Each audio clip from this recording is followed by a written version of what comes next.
देखिए, सबसे पहले सवाल को ध्यान से पढ़ रहे हैं आप लोग। 60 डिग्री अपवर्तक कोण वाले प्रिज्म का पीले प्रकाश के लिए अपवर्तनांक √2 है। अल्पतम विचलन की स्थिति में ज्ञात कीजिए। 4 क्वेश्चन को ज्ञात करने हैं। अल्पतम विचलन कोण ज्ञात करने हैं। इसको न्यूनतम विचलन कोण भी कहते हैं। इसका सिंबल होता है डेल एम। मतलब हम लोग को पहले नंबर में डेल एम निकालने हैं और ये बहुत ही मोस्ट इम्पोर्टेंट क्वेश्चन है क्योंकि 2022 में और 2023 में हुआ है, इसलिए इसको ध्यान से सुने और बार बार इसको वीडियो को समझ लें और बार बार लिखने का प्रयास करें और अपने बुक से देखें। क्वेश्चन इस टाइप के जितने मिलते हैं उसको बार बार बनाएं। ठीक है, देखिए दूसरे नंबर में हमको निकालने हैं आपतन कोण, मतलब आई निकालने हैं। तीसरे नंबर में हम लोग को निकालने हैं अपवर्तन कोण, मतलब आर निकालने हैं। फिर हमको निर्गत कोण निकालने हैं। तो निर्गत कोण को बहुत सारे बुक में I2 लिख दिया जाता है, इसको I1 लिख दिया जाता है, नहीं तो इसको E भी कहा जाता है। तो हम आते हैं पहले चित्र पर, देखते हैं हमको क्या क्या करने हैं। एक प्रिज्म है, मान लीजिए प्रिज्म है, प्रकाश जो आ रही है अभिलंब के साथ जो कोण बनाती है ये है आपतन कोण, ये निकालने हैं। ठीक है, और इधर से जाएगी तो ये है अपवर्तन कोण, ये हम लोग को निकालने हैं। ठीक है, फिर यहाँ पे जो ये यहाँ पे अविलंब हो जाएगा ये ऐसे निकल के चली जाएगी। यह है निर्गत कोण E चाहे I2, ये हमको निकालने हैं। तो किरण जा रही थी, किरण ये जा रही है इस प्रकार से, इस प्रकार से, अब फाइनल निकल के चली गई इस प्रकार से। तो इसको कहते हैं विचलन कोण, विचलन कोण। और न्यूनतम विचलन कोण को डेल एम कहते हैं। यानी कि हमको डेल एम निकालने हैं, निर्गत कोण निकालने हैं, अपवर्तन कोण निकालने हैं, आपतन कोण निकालने हैं। ठीक है, अब हम देखते हैं हमको क्या क्या दिया है। सबसे पहले ये ध्यान में रखने हैं, कोई कुछ भी लिख देगा। देखिए 60 डिग्री अपवर्तक कोण, इसको कहते हैं अपवर्तक कोण या प्रिज्म कोण, यही है 60 डिग्री। इस कोण को कहते हैं अपवर्तक कोण या प्रिज्म कोण, यही है 60 डिग्री। इसका मतलब हमको इस सवाल को जब सॉल्व करेंगे इसमें हमको प्रिज्म कोण ए का जो वैल्यू दिया है वो है 60 डिग्री।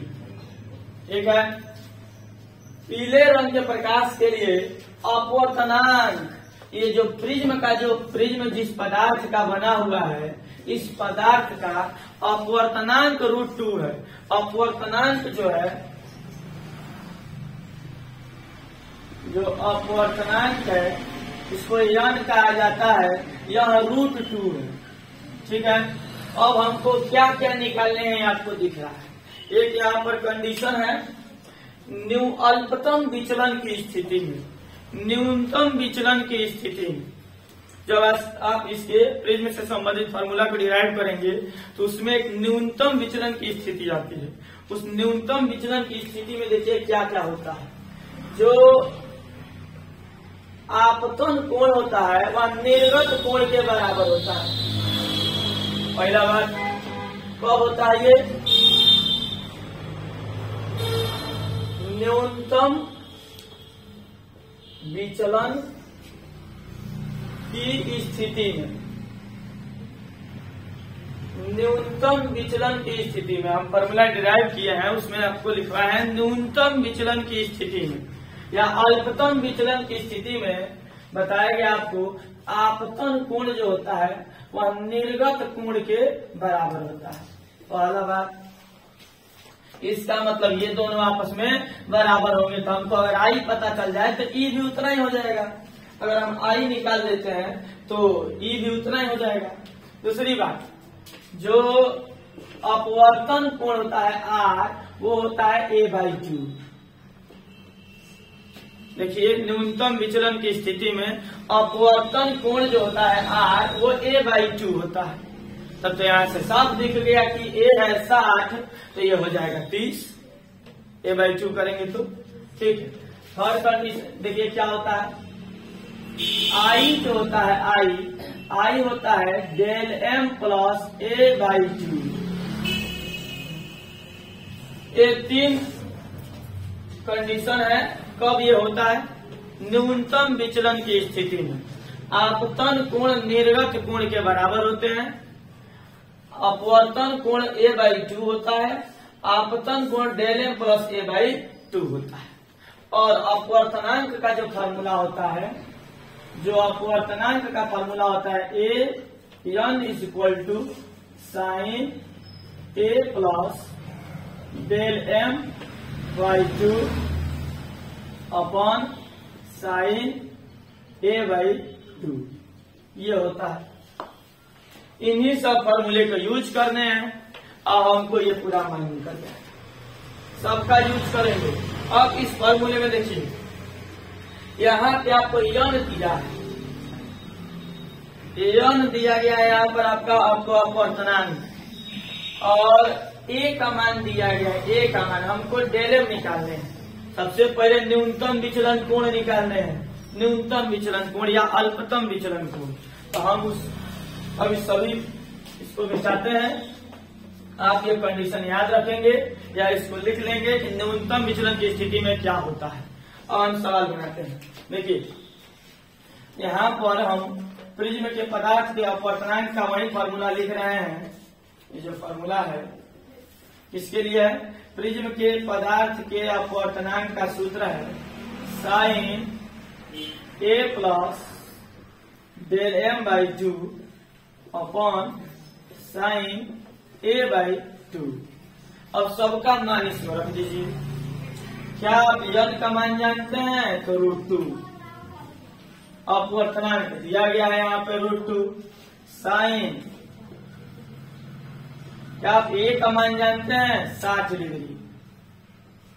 डेल एम का मान नहीं जानते, छोड़ दीजिए। डेल एम बाई 2 और नीचे है साइन ए बाई 2। तो साइन ए का मान है 60 और बाई 2। थोड़ा सा इसको सिंप्लीफाई करते हैं। देखिए आपका इधर मिला √2 और ये क्या है? Sine 60 plus del M by 2 और नीचे हो गया आपका साइन 30 डिग्री। 60/2 मतलब 30 डिग्री। ये डिवाइड भाग में है तो इधर आके गुणा कर देगा, तो हो जाएगा √2 sine 30 degree is equal to sine 60 plus del M by 2। कहां से? साइन 30 का मान होता है 1/2। साइन 30 का वैल्यू होता है 1/2। ठीक, इक्वल टू ये हो गया आपका sine 60 plus del M by 2। देखिए 2 के अंदर 2 √2 है, 2 के अंदर 2 √2 है। एक √2 से एक √2 कटेगा तो यहाँ पर एक √2 बच जाएगा, यानी कि आपके पास बच गया 1/√2। फिर यहाँ ध्यान दें, 2 के अंदर 2 √2 है, एक √2 से एक √2 कटेगा, नीचे एक √2 बच जाएगा। यहाँ देखते हैं sine 60 plus del M by 2। ये जो होता है ये साइन है। अगर इसको हमको वैल्यू हटाने हैं तो ये हमको देखेंगे साइन में किसका वैल्यू होता है। तो 1/√2 जो होता है, 1/√2 जो होता है, यह साइन 45 का मान है। तो यहाँ पर हम रख देते हैं साइन 45। ये हो गया साइन 45 डिग्री। इधर क्या है? Sine 60 plus del M by 2। दोनों तरफ साइन साइन है, साइन का फंक्शन है, कैंसिल हुआ तो आपका हुआ 45 degree equal to 60 plus del M by 2। 2 जाके इधर मल्टीप्लाई कर देगा, 90 हो जाएगा, 90 हो जाएगा। देखिए ये हो गया 90 degree equal to 60 plus del M. 60 degree इधर जाएगा तो घट जाएगा, यानी कि del M is equal to हो जाएगा 90 - 60 डिग्री। डेल एम हो जाएगा हमारा 30 डिग्री। चलिए एक हम लोग निकाल दिए अल्पतम विचलन कोण, न्यूनतम विचलन कोण का मान हम लोग निकाल दिए 30 डिग्री और इस फॉर्मूले का यूज करके। ठीक है, अब हमको देखने हैं आपतन कोण चाहिए। ध्यान दे दिया है अल्पतम विचलन की स्थिति में, तो अल्पतम विचलन की स्थिति में आपतन कोण का क्या फॉर्मूला है, I=del m+a/2। तो आप लगाइए। दूसरा हमको बताने हैं आपतन कोण, तो आपतन कोण का फॉर्मूला होता है del m+a/2। del m का मान कितना है 30 डिग्री और a का मान ये हो जाएगा 30 डिग्री और ये हो गया a का मान 60 डिग्री बाई 2। 30 60 90 और 2 से डिवाइड कर देंगे 45 डिग्री, यानी कि आपतन कोण का मान भी निकल गया 45 डिग्री। ठीक है, आगे सुनिए, 2 काम हो गया। अपवर्तन कोण का मान निकालना है।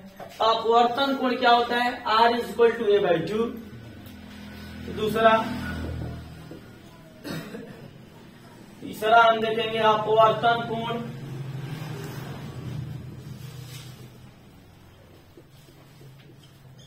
R=a/2। a का मान है 60 डिग्री, इसका मतलब ये हो गया 60 डिग्री बाई 2 मतलब 30 डिग्री, यानी कि R का मान आ गया 30 डिग्री। तीसरा भी निकल गया। चौथा हमको क्या करना है, निर्गत कोण निकालने हैं। तो हम बता दिए न्यूनतम विचलन की स्थिति में निर्गत कोण और आपतन कोण बराबर होते हैं। तो आपतन कोण कितना है 45 डिग्री, तो निर्गत कोण भी कितना आएगा 45 डिग्री। तो यहाँ हो जाएगा 4 नंबर जो हमको निकालने हैं, ये हो जाएगा I=E, निर्गत कोण इक्वल टू द आपतन कोण, यानी कि E हो जाएगा आपका 45 डिग्री। ठीक है, इस प्रकार इसको ध्यान से देखें।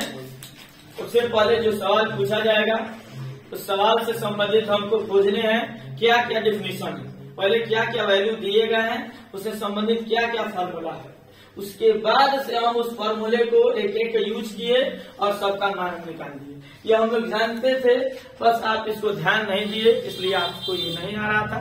इसको बार बार आप देखें, बार बार प्रैक्टिस करें और अपने बुक से इस तरह के सवाल जो भी बुक लिए हो, अंसाल लिए हो या कोई गेस्ट पेपर लिए हो, NCERT हो या कोई भी और भी बुक हो, इस प्रकार के सवाल खोजें और बार बार बनाने का प्रयास करें।